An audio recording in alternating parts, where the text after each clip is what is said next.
من على ضفاف شواطئ المنطقة الشرقية وفيها الأجواء الجميلة وفي مناطقها الأكثر حيوية ومن أمام واجهاتها البحرية، نرحب بكم ونلتقي اليوم بشخصية مميزة، مسيرته حافلة ومليئة بالإنجازات والعطاء. رجل الأعمال مرزوق بن مفرح الحربي اسمه شغل وسائل التواصل الاجتماعي في الأيام الماضية، رائد في مجال المقاولات والتجارة العامة، وحضوره جدا مميز في المنطقة الشرقية حيث استقراره وأعماله. خلونا احنا وياكم نتعرف عليه بعد هالتقرير. رجل الأعمال مرزوق بن مفرح الحربي رئيس مجلس إدارة شركة مفرح الحربي، والتي تأسست في السبعينات الميلادية، وتعد من إحدى أكبر شركات المقاولات في السعودية، والحائزة على جائزة أفضل مقاول لعام 2022 من الهيئة السعودية للمقاولين. يا حي عزوات رعى العرضاء وطرياها والغاره اللي على أهل الشقح ناويها، حر الرعى بمالكين الشقح ما جاها، واستبشرت حرب دانها وقاصيها، يا مدحمنا على الفوزه واخذناها، من شان رمزي نحبه ما نخليها نخله. مشاهدينا الكرام، نجدد ترحيبا بكم باسمي وباسمكم جميعا. نرحب برجل الأعمال مرزوق بن مفرح الحربي، رئيس مجلس إدارة شركة مفرح الحربي. نشكرك على قبول الاستضافة والله يحييك معنا في هالمقابلة الخفيفة. الله يبقيك ويطول عمرك، حياك الله أخوي ناصر. بالعكس أتشرف وأسعد طال عمرك بالحضور معك، وأنا اللي أشكركم طال عمرك على هالزيارة، وأكرمتونا صراحة بالزيارة الجميلة هذه. يا مرحبا فيك. الله يرفع قدرك. أنت ما شاء الله تبارك الرحمن رائد في مجال المقاولات وأيضا التجارة العامة، وحضورك مميز في المنطقة الشرقية تحديدا، طبعا بحكم استقرارك وأعمالك، بالإضافة إلى أن احنا بحثنا في وسائل التواصل الاجتماعي، وبحكم أنك ما تحب الظهور الإعلامي كثيرا، إلا أن عرفنا أن عندك عضويات في عدة مجالات متعددة، وحصلت ما شاء الله تبارك الرحمن على جوائز متعددة، آخرها أفضل قائد في قطاع المقاولات لعام 2022 على مستوى السعودية، وضمن أفضل 100 قائد مؤثر في شركات المقاولات على مستوى الشرق الأوسط، وفي نجاحات كبيرة جدا وجوائز حصلت عليها من الهيئة السعودية للمقاولين. السؤال: وش سر التميز في قطاع المقاولات؟ نعم والله شوف، بصراحة قطاع المقاولات هو قطاع يعني فيه تحديات كبيرة، والكل يعرف هذا الشيء، وقطاع صعب، ويعني مجال ما هو بسهل يعني فيه العمل، ولكن بفضل الله سبحانه وتعالى وبتوفيقه نجحنا من خلال الشركة في إنجاز يعني كثير من المشاريع، اللهم لك الحمد، ووفقنا فيها، وكانت مشاريع تنموية ومشاريع يعني بوقت قياسي مع يعني شركات أو مع ملاك مشاريع يعني لها أثرها في المنطقة، وتوجنا من خلالها بعدة جوائز، سواء من الهيئة السعودية للمقاولين كما ذكرت، أو من بعض الهيئات الأخرى ما شاء الله. والصراحة يعني السر يعني أن اللهم لك الحمد، احنا في هذا البلد اللهم لك الحمد القطاع الخاص بشكل عام يحظى في دعم لا مثيل يعني له في هذا العهد الميمون. يعني أنا أعتقد أنه سهل كل السبل أمام الشركات والقطاعات وكل من يسعى للنجاح، يعني حتى قطاع المقاولات اللي احنا نعتبره من أصعب القطاعات اليوم اللهم لك الحمد هو قطاع زاهر، قطاع تيسر له العقبات، يحظى بالدعم الكبير من حكومة مولاي خادم الحرمين الشريفين. فاللهم لك الحمد، يعني هو السر قد يكون بعد توفيق الله سبحانه وتعالى هو هذا الدعم اللي نلقاه من الحكومة يعني، وهذا يعني ما أعتقد غير هذا أكثر من كذا يعني. جميل. إسرار. طيب أبى أخذ كل مجال ثاني، وهو بصراحة يعني سبب وجودنا هنا اليوم، وفي أخبار منتشرة كثيرة جدا في السوشيال ميديا عن مشتريات وتجهيزات، فهل فعلا هي أخبار صحيحة ولا لا؟ أي نعم صحيح. الأخبار المشتريات في مجال الإبل يعني الله يعني صراحة لنا تفاجأت فيه وقوة هذا الإعلام. يعني احنا أحيانا في قطاع المقاولات ننفذ مشاريع ونكسب مشاريع، يعني التغطية تكون بسيطة، ولكن في مجال الإبل ما شاء الله تبارك الله الصفقة يعني ما نشتري ولا يعني تدور صفقة أو شيء إلا التغطية الإعلامية ما شاء الله حاضرة. ما شاء الله. فيعني نعم صحيحة، ويمكن في بعضها ما تم التغطية. طيب ممكن نعرف وش السر من خلف هالمشتريات؟ يعني بمعنى أصح، هل عندك نية للمشاركة في هالنسخة من مهرجان الملك عبد العزيز للإبل؟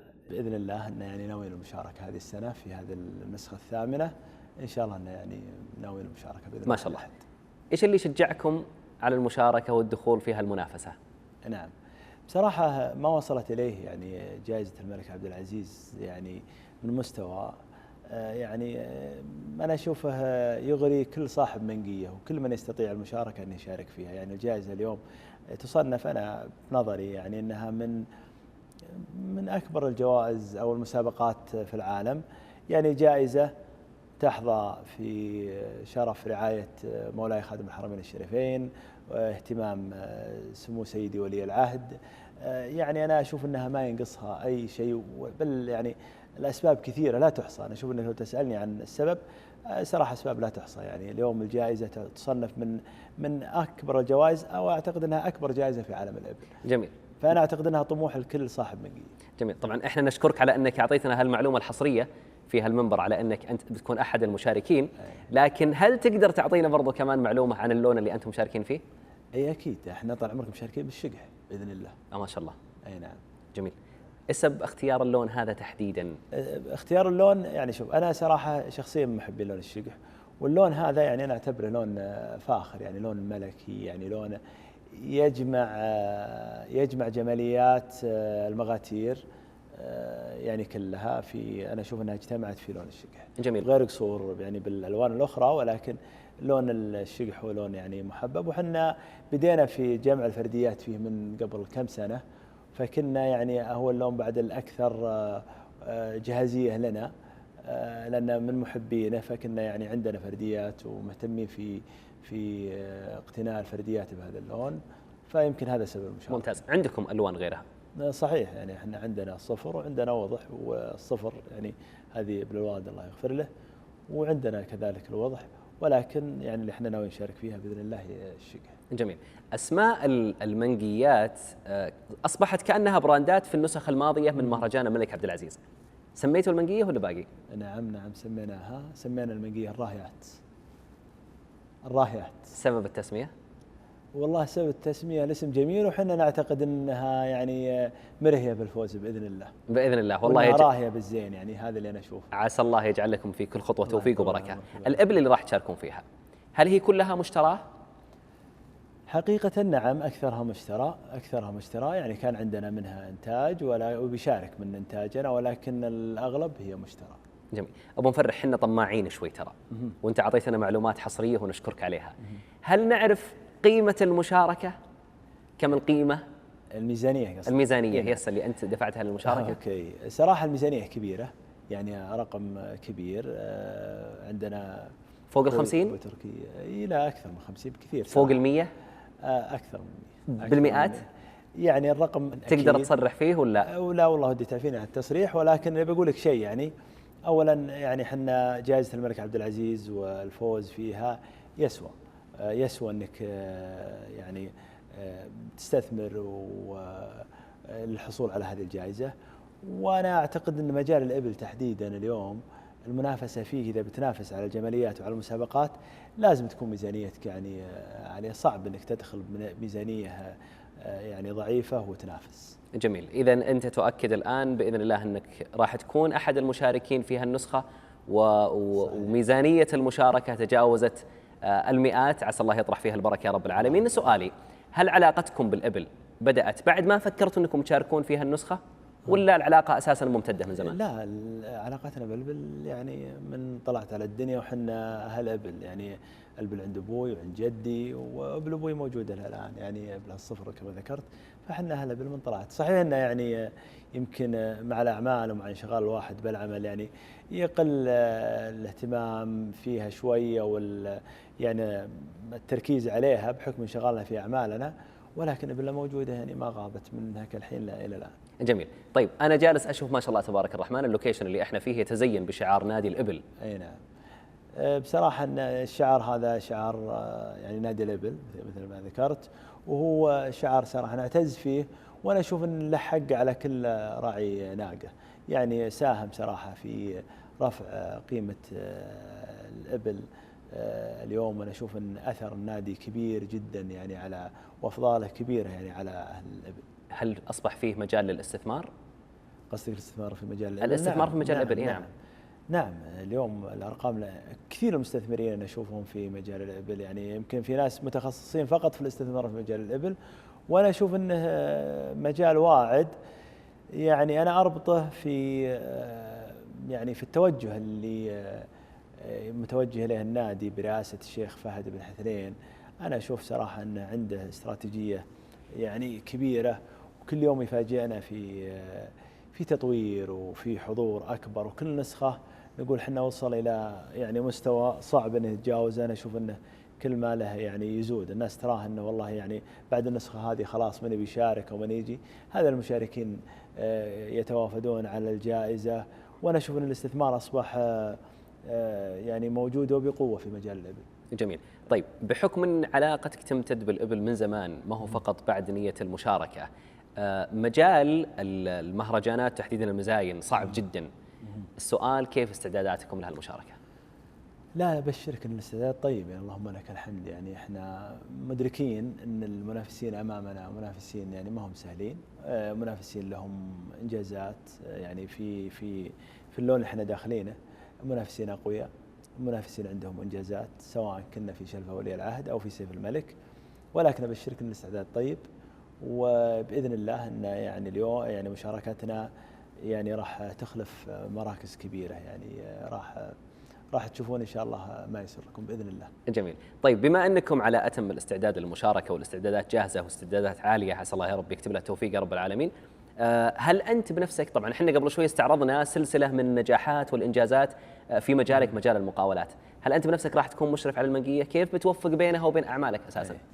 لا يعني صعب جدا أني أكون أدير الشركة بأعمالها ومشاريعها وأشرف على المنقية، ولكن أنا ولله الحمد عندي إخواني عبد الله وبدر. نعم. هم بالحقيقة خلف كل نجاح، ما عليك زود، هم خلف كل نجاح سواء في المشاريع والشركة ونجاحاتها ولا في مجال الإبل. أما بالنسبة للمنقية فاللي متعهد بهذا الشيء واللي يشرف عليه وعراب المشاركة هو أبو تركي، هو اللي مشرف عليه. هذه أول مشاركة ومصحوبة بهالة إعلامية قوية جدا. كيف تشوفون حظوظكم، خصوصا أن قدامكم يعني ناس لهم باع طويل ومشاركات في النسخ الماضية وممكن تسهل عليهم المهمة أساسا؟ لا الحظ إن شاء الله بإذن الله طيب، يعني احنا مدركين مثل ما قلت لك أن يعني إن قدامنا منافسين أقوياء، منافسين لا يستهان فيهم، منافسين أسماء كبيرة يعني أصحاب إنجازات، ولكن مثل ما قلت لك استعدادنا طيب. يا سلام. وواثقين بإذن الله يعني أن الشوط اللي بندخل فيه أنه محسوم بإذن واحد أحد بغير قصور بالمنافسين. يعني أنا أحفظ لهم الاحترام والتقدير وأعرف يعني تاريخهم وإنجازاتهم، ولكن الشوط اللي بندخل فيه بإذن الله أنه محسوم بإذن واحد أحد. حددتوا أي شوط يا أبو مفرح؟ والله غالبا حنا على يعني شوط شلف أولي العهد، يعني ما إلى وقت قريب وحنا نقول ممكن ندخل في سيف الملك، شوط سيف الملك، ولكن بما أنها المشاركة الأولى فضلنا أن يعني نركز على شلف ولي العهد. طبعا احنا رصدنا من خلال اطلاعي بالفترة الماضية حماس كبير جدا من جمهور المهرجان بشكل عام ومن قبيلة حرب بشكل خاص. وش الكلمة اللي توجهها لهم من هالمنبر؟ يقول الله يبيض وجههم فعلا. الحماس صراحة كان كبير وكان ملموس من أبناء القبيلة ومن الأصدقاء، وكلهم يشجعون على كل علم طيب، الله يبيض وجههم، سواء يعني باتصال أو مشاركة أو قصائد. يعني صراحة أنهم يعني حملونا مسؤولية كبيرة وشجعونا، ولكن أنا أقول لهم بيض الله وجهكم، وبإذن الله أنكم تشوفون ما يسركم بإذن واحد أحد. الشكر موصول لك حبيبنا أبو مفرح، يعطيك الصحة والعافية على إتاحة الفرصة. انتهى اللقاء وأخذنا من وقتك، لكن شكرا لك على الوقت اللي أعطيتنا. الأستاذ مرزوق بن مفرح الحربي رئيس مجلس إدارة شركة مفرح الحربي، باسمي وباسم الجمهور نشكرك على إتاحة الفرصة، وإن شاء الله أن نشوف خطوات موفقة ونعتز بلا شك ونفتخر بهالمشاركة الجميلة. الله يطول عمرك ويبارك فيك، وأنا أخوي ناصر اللي أشكركم على هالزيارة وعلى إتاحة الفرصة للظهور معكم. أنا أعتز وأتشرف طال عمرك في الظهور من خلال سناب حرب، يعني منبر إعلامي خدم القبيلة في كل مناسباتها، وفي يعني نجد صراحة متواجد في جميع المناسبات ولحق علينا. وأنا أشكر سناب حرب والقائمين عليه. إذا مشاهدينا الكرام، الأستاذ مرزوق بن مفرح الحربي يؤكد مشاركته في مهرجان الملك عبد العزيز للإبل، نتمنى له التوفيق، وبلا شك بأننا نعتز ونفتخر بهذه الخطوات الموفقة مشيئة الله تعالى. نراكم على خير، في أمان.